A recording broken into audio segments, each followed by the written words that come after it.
The air inside a federal courtroom is usually cold, sterile, and indifferent to the people sitting within it. But this morning, inside courtroom 318, the atmosphere wasn't just cold. It was brittle. It felt like the air before a thunderstorm, charged with static, heavy with a pressure that made it difficult to breathe. We are talking about a moment that will be dissected by legal scholars and historians for the next century. But to understand the true gravity of what just happened, you have to look past the headlines you have to go inside the room, into the silence between the arguments, where a battle of wills took place that nearly shattered the foundations of the American judicial protocol. What unfolded over the course of 3 hours was not a standard legal proceeding. It was a psychological siege. On one side, you had a federal judge who had clearly decided that the dignity of her court was worth more than her safety or her career.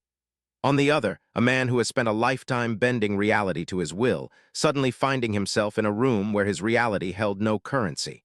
This was the friction point. This was the spark. And before the lunch recess was even called, that spark had turned into an inferno that threatened to consume the entire trial. Let's set the scene because context is everything. The hearing began at 9:30 in the morning. The gallery was packed but silent. There is a specific rule in federal courtrooms: no talking, no reactions, no disruptions. Usually this is easy to enforce. But today the tension was so thick you could practically taste the copper in your mouth. The prosecution was methodically laying out a timeline of financial maneuvers that they argued were not just creative accounting, but deliberate, calculated fraud. They were using a projector to display internal emails, private conversations that were never meant to see the light of day. For the first 40 minutes, the defendant sat at the mahogany defense table, his posture rigid. If you watched closely, you could see the physical toll of the restraint. His hands were clasped tightly in front of him, knuckles white. He shifted his weight every few seconds. He stared at the screen, then at the prosecutor, then at the judge. There was a rhythm to his agitation. Every time the prosecutor used the word intent, the defendant would lean toward his lead counsel, whispering aggressively. At first, it was just a low murmur, a background hum that the judge ignored. But as the evidence became more damning, the whispers grew louder. They became audible hisses of disapproval that cut through the quiet drone of the legal argument. The forensic accountant on the stand was detailing a specific transaction involving a skyscraper in downtown Manhattan. He pointed out that the valuation claimed on a loan application was 3 times higher than the valuation claimed for tax purposes in the exact same year. It was a simple, brutal comparison, numbers on a screen, and that is when the dam began to break. The defendant didn't shout, not yet. He laughed. It was a scoff, loud and sharp, a sound of pure dismissal that echoed off the high ceiling. The prosecutor paused mid-sentence. The witness blinked. And Judge, who had been writing notes with her head down, slowly stopped writing. She didn't look up immediately. She let the silence stretch out, let the echo of that laugh die in the room. Then very slowly she raised her eyes. She looked directly at the defense table. She didn't speak to the lawyers. She looked right at the man in the center of the storm. "Mr. Trump," she said, her voice terrifyingly calm. "This is a court of law, not a campaign rally. You will maintain silence or there will be consequences." Most people would shrink under that gaze. Most people would nod and look at their shoes. But this is where the story shifts from a legal drama to something darker, something more volatile. Instead of looking away, he held her gaze. He leaned back in his chair and he muttered something loud enough for the first 3 rows to hear. He said, "This isn't a court, it's a trap." That was the moment everything changed. That was the moment the safety rails came off. Because in a federal courtroom, you can argue the law, you can argue the facts, but you cannot argue the legitimacy of the judge's authority without inviting disaster. And disaster was exactly what was coming. Judge didn't bang her gavel immediately. That would have been too emotional. Instead, she signaled for the court reporter to stop typing. The silence that followed the defendant's comment about the court being a trap was deafening. It was the kind of silence that usually precedes a natural disaster. She then beckoned the lawyers to the bench with a single, sharp motion of her hand. "Sidebar," she whispered. The 3 defense attorneys rushed to the bench, their faces pale, looking like men trying to defuse a bomb with trembling hands. For 4 agonizing minutes, the courtroom watched a hushed, furious exchange. You couldn't hear the words, but you could see the body language. Judge was leaning forward, her finger tapping rhythmically on the dark wood of the bench. The defense attorneys were nodding, apologizing, pleading. Meanwhile, Trump sat alone at the defense table, isolated. He looked around the room, scanning the faces of the jury, his expression shifting from defiance to something resembling confusion. He was used to controlling every room he entered, but here, in this wood-paneled box, he was slowly realizing that his power had evaporated. When the lawyers returned to their seats, lead counsel Jennifer leaned into Trump's ear. She didn't whisper this time, she spoke with urgency. She gripped his forearm, her fingers digging into his suit jacket. Whatever she told him, it clearly wasn't what he wanted to hear. He pulled his arm away violently, a physical rejection of her advice, and turned his back to her, facing the witness stand with renewed hostility. "Proceed," the judge said. Her voice was ice. The prosecution resumed. The witness, a forensic accountant named, began to dismantle the valuation of the defendant's famous golf course in Scotland, pulled up a document on the screen, a letter signed by Trump himself, claiming the course was worth nearly $200 million based on future residential development. Then, clicked a button, and a second document appeared. It was a zoning rejection letter from the Scottish government, dated 2 weeks before Trump's letter, explicitly forbidding any residential development. The defendant knew the development was illegal, stated flatly. Yet he signed this valuation claiming it was imminent, that is, by definition, fraud. That was the match in the powder keg. Trump didn't just speak this time, he erupted. He slammed his open palm onto the defense table, a sound like a gunshot in the quiet room, and stood up. His chair scraped loudly against the floor. "He's lying," Trump shouted, pointing a finger directly at the witness. "He's a political operative. This whole thing is a sham. You have no right." "Sit down," Judge's voice boomed. It wasn't the voice of a calm jurist anymore. It was the voice of absolute authority. "Mr. Trump, sit down now." "I have a right to defend myself," Trump yelled back, his face flushing a deep, angry crimson. "You're letting him lie to the jury. It's a disgrace." "Marshal," the judge barked. 2 U.S. Marshals, who had been standing stoically by the walls, instantly stepped forward, their hands hovering near their belts. They moved into the well of the court, positioning themselves between the defense table and the bench. The visual was shocking. We have never, in the history of this republic, seen federal agents prepare to physically restrain a former president. The entire courtroom froze. The jury looked terrified. The defense lawyers were on their feet, physically grabbing Trump's jacket, trying to pull him back into his chair. "Please, sir, sit down," was heard pleading, her voice cracking. "Don't do this, not now." Trump looked at the marshals. Then he looked at the judge. For a split second, it looked like he was going to lunge. The air was sucked out of the room. This is the sort of dark, twisted theater we usually analyze on macabre mysteries of America, but seeing it unfold in real time with the stakes this high was genuinely chilling. Slowly, agonizingly, the fight seemed to leave him. He didn't apologize, he didn't look sorry. But he allowed his lawyers to pull him back down into his seat. He sat heavily, smoothing his tie, breathing hard through his nose. Judge remained standing. She was trembling, not with fear, but with adrenaline. She looked down at the former president, and when she spoke, her voice was barely a whisper, yet it carried to the back of the room.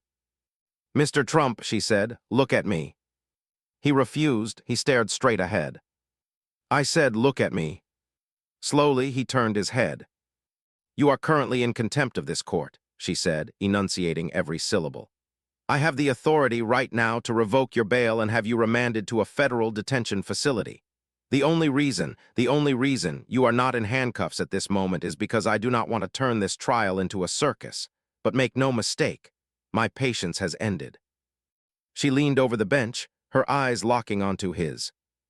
"If you interrupt these proceedings one more time, if you speak out of turn, if you so much as gesture at the jury, I will not fine you, I will not warn you, I will have you taken into custody. Do you understand me?"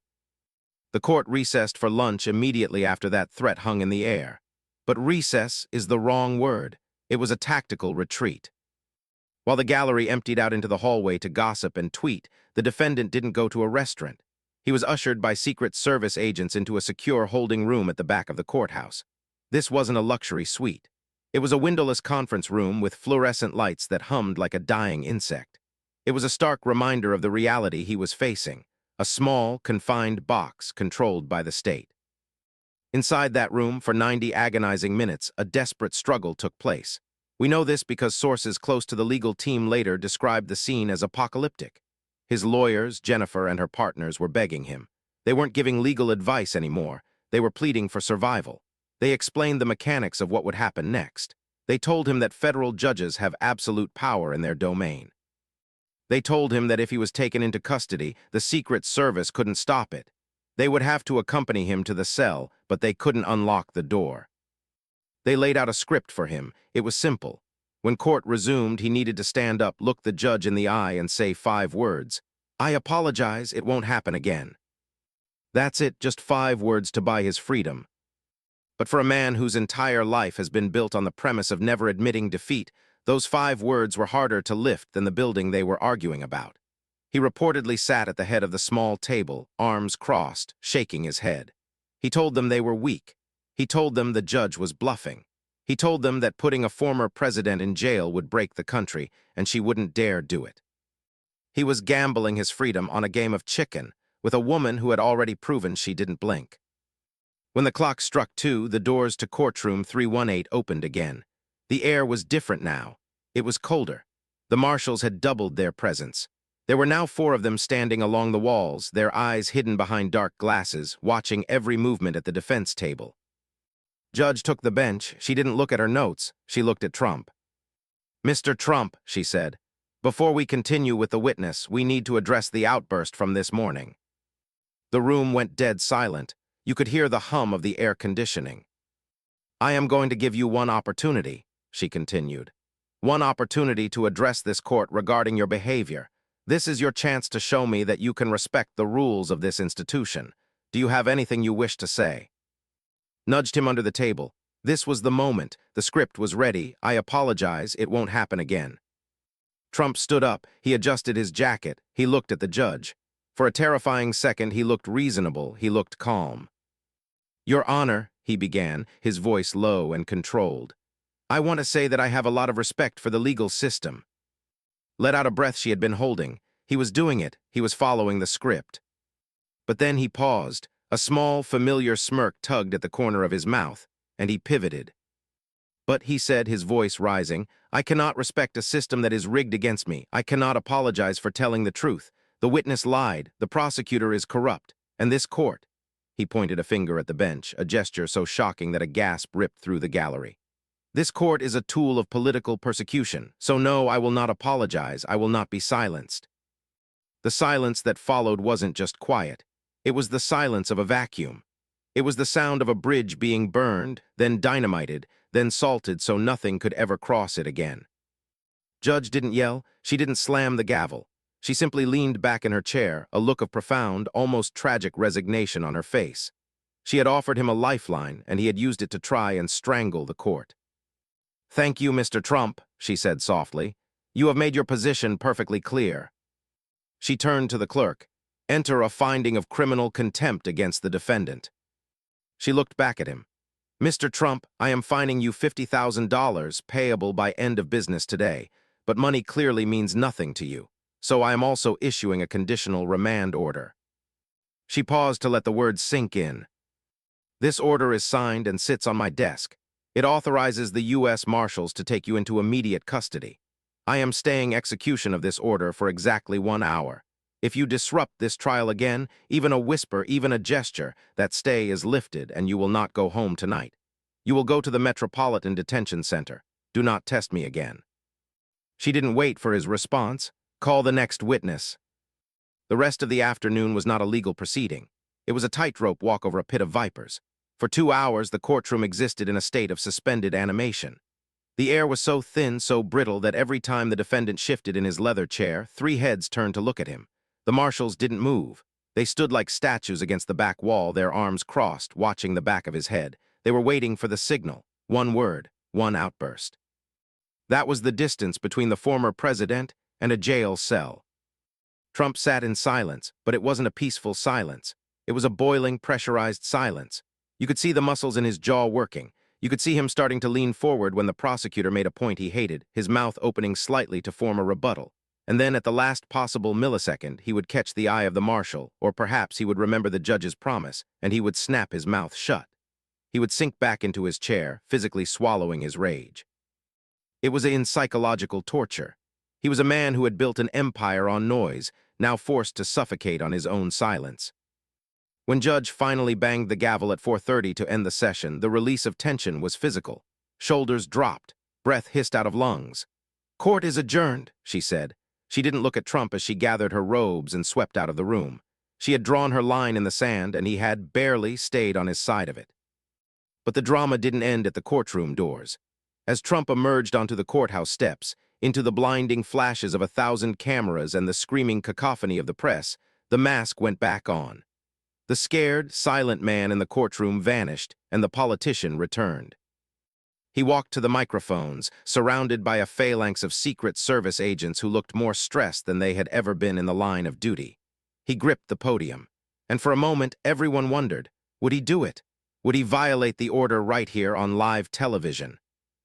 "A disgrace," he spat into the microphones. "A total disgrace." He railed against the unfairness. He attacked the prosecutor, but notice what he didn't do. He didn't mention the judge by name. He didn't attack her family.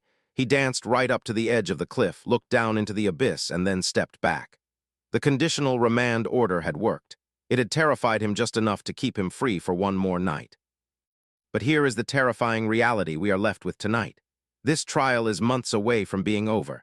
Today was just a skirmish. The war is still coming. We have a judge who has promised to jail a former president and a defendant who is psychologically incapable of staying quiet. It is an unstoppable force meeting an immovable object, and sooner or later something is going to break. The question isn't if it will happen. The question is when. And when that moment comes, when the order is finally given and the handcuffs come out, the country we live in will change forever. We are watching history in real time, and the next chapter is going to be darker than anything we've seen yet. If you want to be in the room when the gavel finally drops for the last time, make sure you're subscribed and have notifications turned on. You won't want to miss what happens tomorrow.